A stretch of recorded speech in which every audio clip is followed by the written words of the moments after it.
Hi, today I'm doing a beef eye of round. I've been craving roast beef or some type of oven cooked beef, and rib roast gets pretty expensive. So I was walking through the meat aisle and I found the beef eye of round. So basically, a beef eye is a log like muscle that's usually a single muscle, and this is off the round. So the round is on the back end of the cow, so towards the hip, towards the rump. So it's going to be a tough cut. So it's not going to be as tender as a ribeye, but I think it's going to be worth a try. So with vacuum pack bags, you want to kind of cut the top and let the juices run to the side.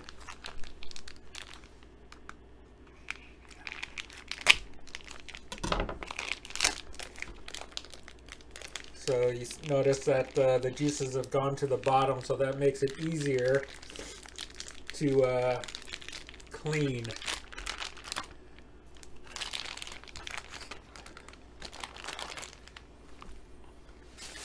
Put it on, put the bag on the side. So there's some trimming to do. There's like silver skin and little fat. My intent is to roast this, so I'm gonna see if I'll probably leave the fat on here and just trim the silver skin. So you just try to trim as little as possible. Just hold the knife and kind of slant it up. And since this is actually for home use, you know, it's not like a commercial application, I could be a little more quicker and just try to, I don't have to worry about wastage. But basically I'm going to go in and trim off the silver skin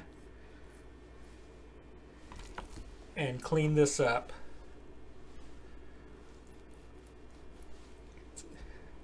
It's nice to have a nice sharp knife.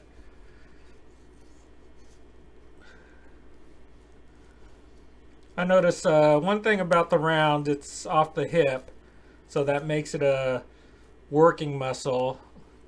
When I say hip, I mean rump and back end of the cow. So it's a working muscle, so it's not going to be a ribeye tender or any tender steak.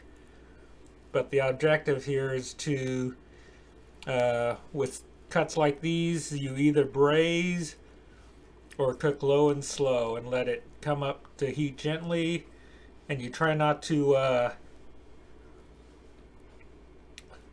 cook it well. Usually medium is as high as you want to go, because as you know, when you cook meats with more doneness, it dries out and then it gets a little tougher. And with like tenderloin, ribeye steaks, and loin steaks, you could get away with that because those are tender steaks to start out with. So I'll continue trimming this, get rid of the silver skin, and I'll speed up the video so you don't have to watch through this tediousness.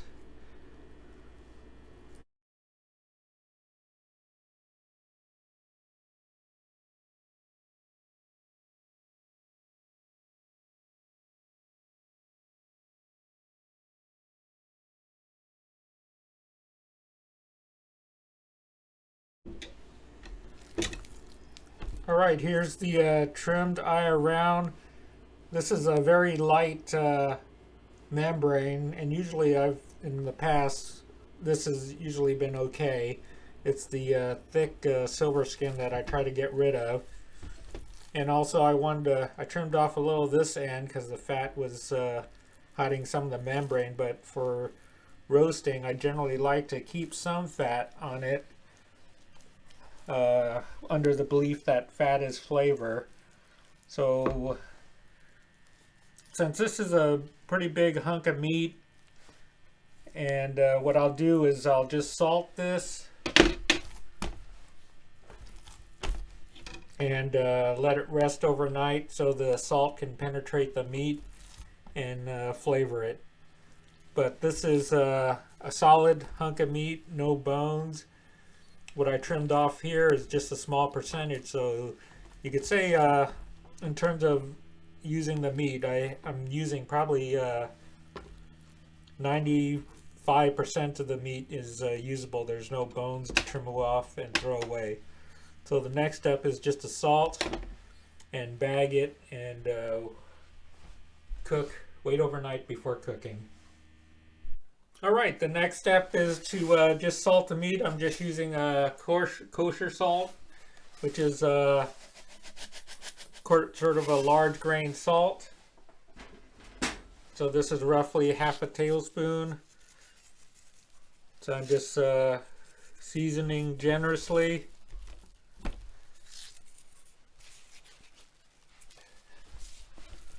There's a lot of meat here, so you don't have to really worry about it being overly salty. What's going to happen is moisture from the beef is going to get drawn out, and then at the overnight rest, it's going to get sucked back into the meat and salt the interior. At least that's the theory. So a nice light coating. I'd say that's approximately at the most a tablespoon. Then I'll add some black pepper.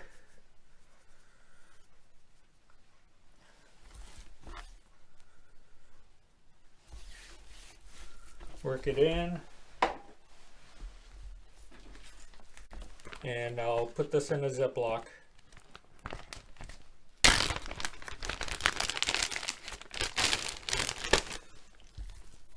One thing I mentioned earlier that the utilization rate was probably 95%, but one thing I should note that this I could use in bone broth.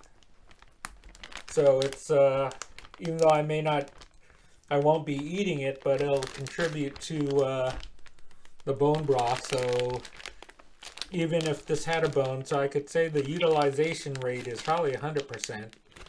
There's no really mystery stuff to throw away. But with bone broth, or if you're making broth, this is also useful there. So bag, I'll suck out the air or push out the air and let this sit overnight. Allow the salt to penetrate the beef.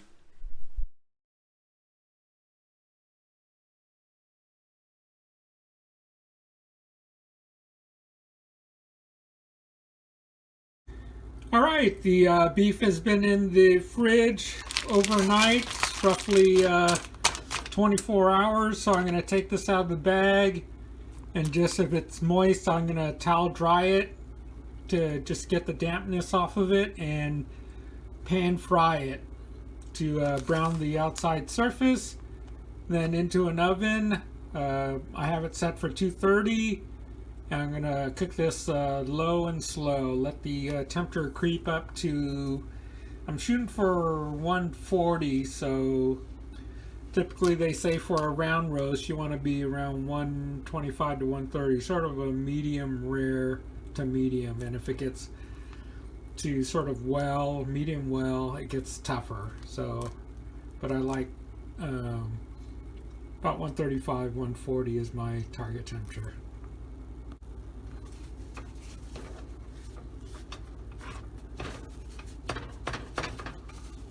So the meat overall is not too wet, so I'm gonna go pan fry it next, just to give it some browning. Since I'm going low and slow, usually a low oven will not brown the meat nicely.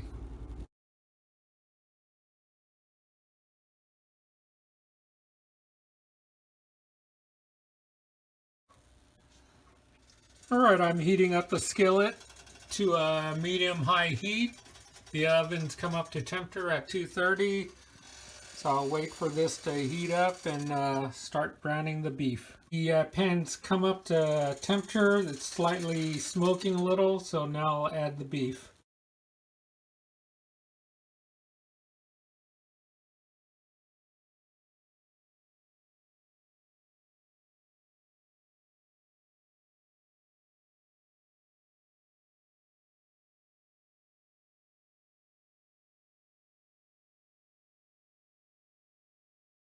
Although I seared the outside of the roast, the middle of the roast is still pretty cold. So it basically shows that even though you're searing the outside and applying a lot of heat, the center still remains cold. So this is the low and slow method of cooking the roast. All right, the roast has got to 130 degrees in 1 3/4 hours, 1 hour and 45 minutes. So I took it out at 130 and it's slowly rising. I'm going to shoot for hopefully 135 to 140 is my ideal temperature for roast.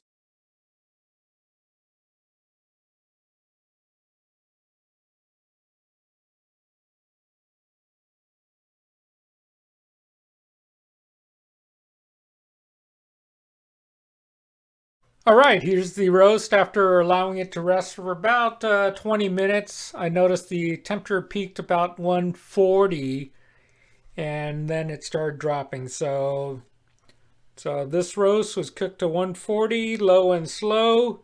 Pull out the thermometer and let's take a look at how it is. So I'll start at the thick end. And the objective is to slice thin slices. Since this is a round, it's a tougher cut of meat. So thinner slices makes for more tender eats. So it's slicing really easily. Even though it cooked 140, I'd say this is a decent medium. It's not blood red, it's just sort of like a rosy pink. Sort of like what you'd get at a deli counter for roast beef. Let's give it a shot, see how it tastes. And one thing about round, it's very lean. You could see there's no fat in it. And I guess that's, and it's a working muscle. The round, eye of round, or the round is from the rump end of the beef, and that's where it does a lot of moving.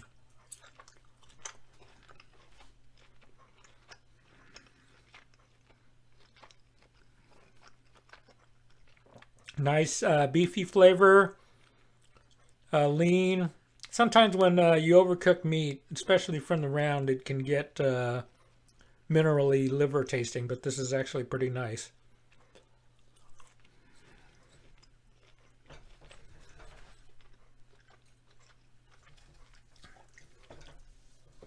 I'll continue cutting some more.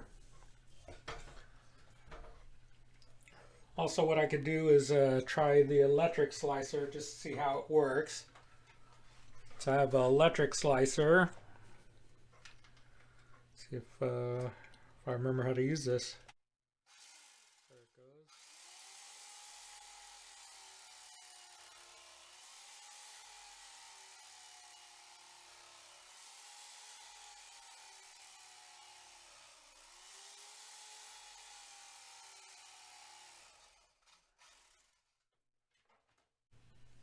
So electric slicer, you're able to get pretty good slices and they're consistent.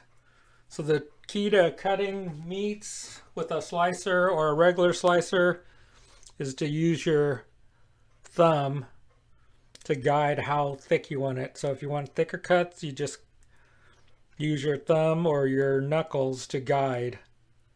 So I guess these are not thumbs. So use your knuckle.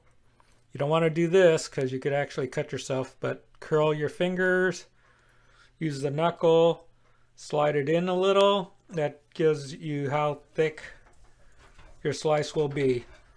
Also use a sharp knife so it glides through easier.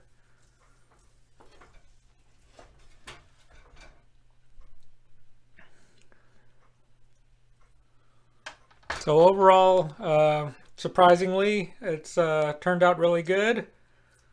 Well, surprisingly, generally I don't like the round, but it's very lean, but it worked out. So the key is to salt, pepper overnight, then cook it low and slow Well, salt, pepper overnight, brown, put it in a low oven and cook it low and slow. And shoot for a decent temperature. This is 135 to 140, so it's a medium